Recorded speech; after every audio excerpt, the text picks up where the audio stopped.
Who's excited for the world-famous Jungle Cruise? Woo! Oh my goodness.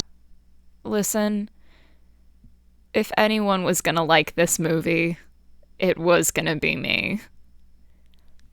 I am, unfortunately, a closeted Disney adult and a Florida resident with an annual pass, and I've probably ridden the Jungle Cruise more times than I can count. I know that none of it is improvised and it's all scripted and authenticity is dead, but oh god, do I love it when these employees show me the backside of water. If anyone was going to think this movie was maybe not good, but at least fun, it was gonna be me. But it's not even that. Which is a shame, because I truly think it was set up to fail. Part 1, Jungle Cruise 1, the sixth Pirates of the Caribbean movie. So, do you guys remember, 3-ish years ago when the fifth Pirates of the Caribbean movie was coming out and absolutely nobody went to see it?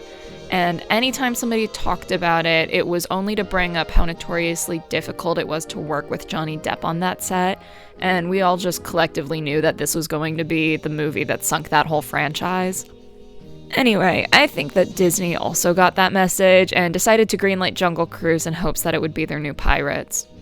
I don't even think that's much of a conspiracy theory because, so many of the bones of the Jungle Cruise movie were robbed from the grave of the Pirates franchise. In no particular order, the similarities include being a water-based adventure movie that's also a period piece. The saving grace of the movie is the charisma of the actors, not the script itself. The two villains of the movie are a rigid military man and a group of zombies.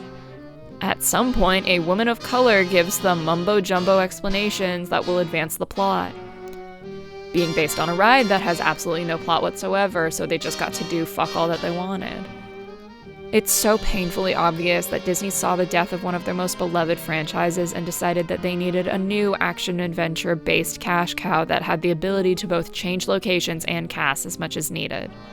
The issue is that by trying to recreate a formula that's already failed them 3 times, with the only goal being spawning a franchise, they're both giving us something that we've already seen done to death and creating something so unbelievably emotionally hollow.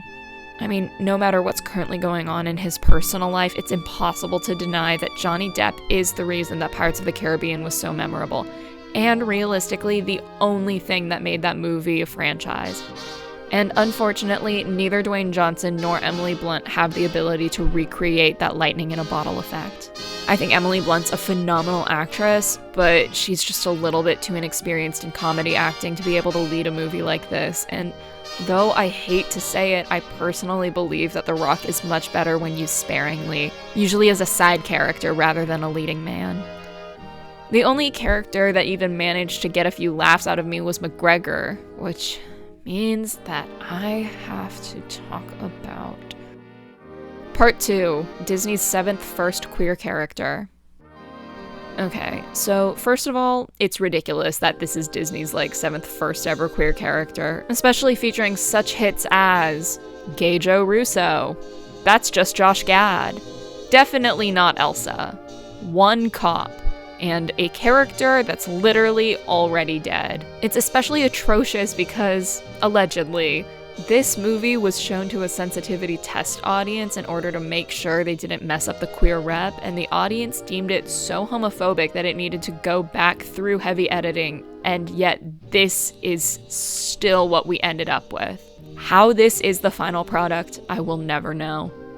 Firstly, Jack Whitehall is fine. He's the only character that I found even remotely charming, and Whitehall actually reminded me to be awake during the movie, which was very nice of him. However, the same cannot be said for the character writing. It is worth mentioning that the character never explicitly states that he's queer. There's a scene where he quote-unquote comes out to The Rock, vaguely explaining that he's turned down marrying women 3 times because his interests lay elsewhere. Then explaining that he's been disinherited and ostracized from his community.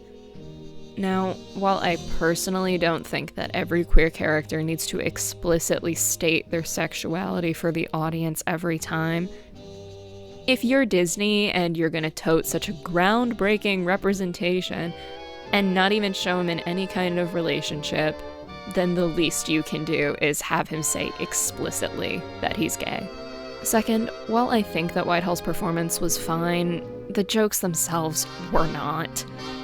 All of the ones involving McGregor emphasize only how weak or feminine he is, including an extended bit of him trying to bring several pieces of luggage onto their voyage.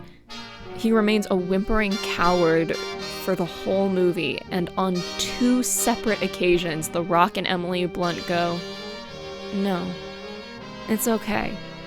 You stay on the boat, and we will brave the journey ahead." Not to mention the fact that they turn him into Padme fucking Amidala and have him change outfits in every scene he's in.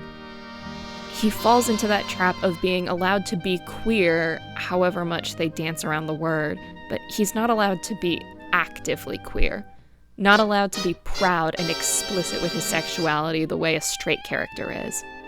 He can be gay in theory as long as we don't see it, which is why I'm going to say it.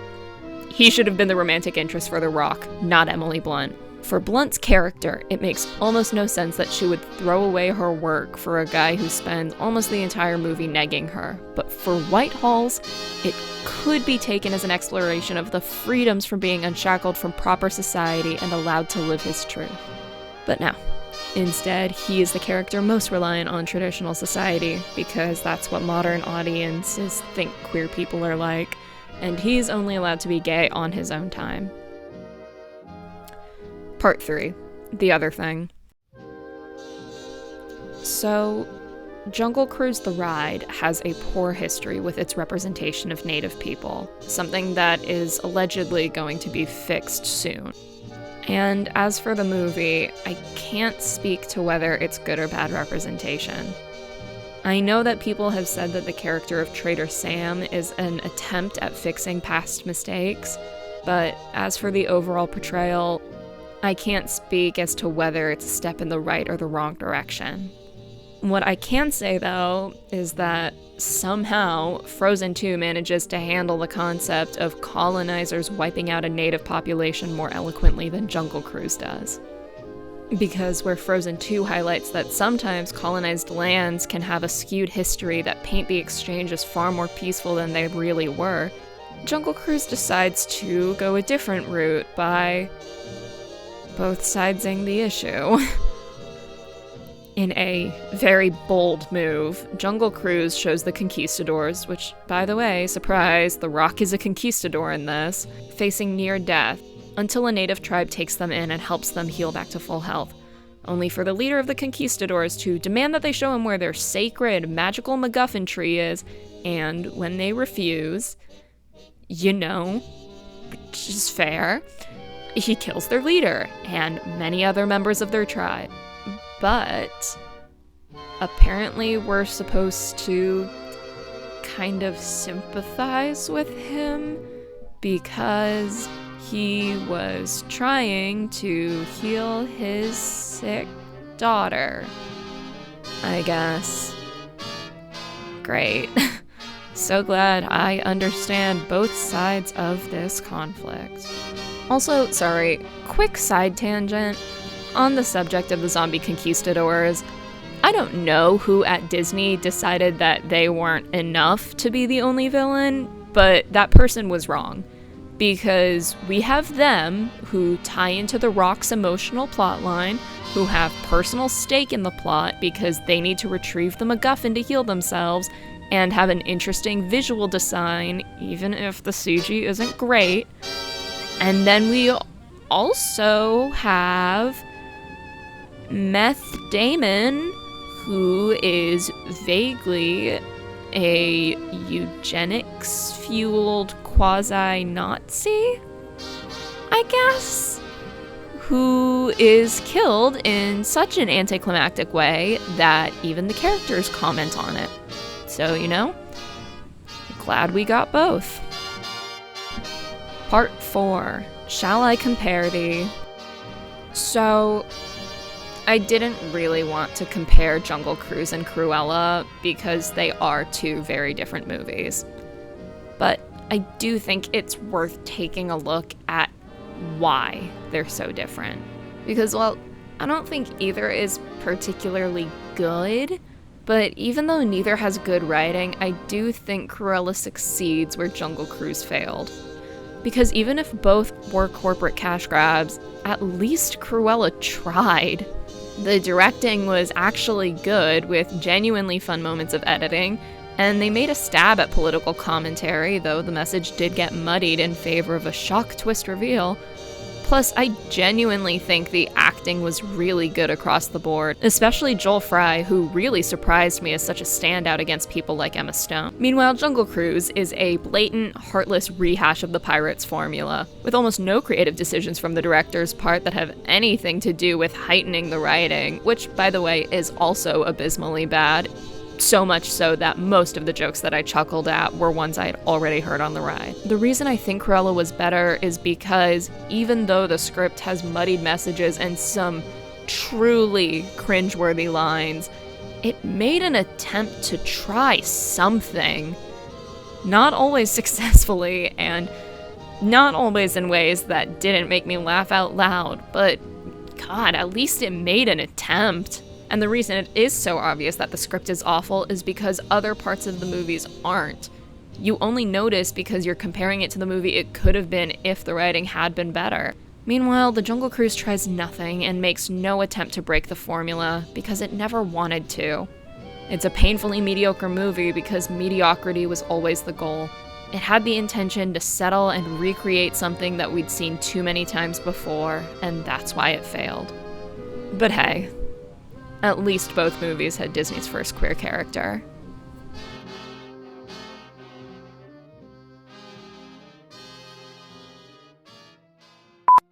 Okay, we're good again. I'm sorry. I'm just in a silly, goofy mood. I'm gonna die alone. They're gonna say, "God damn, this motherfucker didn't even like Jungle Cruise."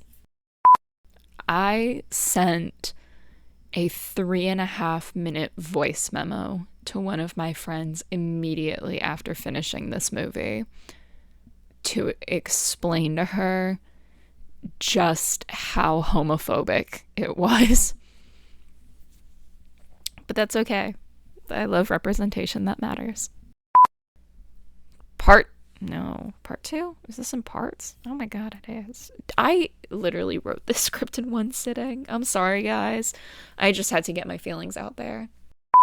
Oh my god, I'm tired. I am recording this literally at midnight because I could not stop thinking about how much I hate this fucking movie. Fuck me, god damn it. Can I just say that Jungle Cruise is bad? Jungle Cruise was not good.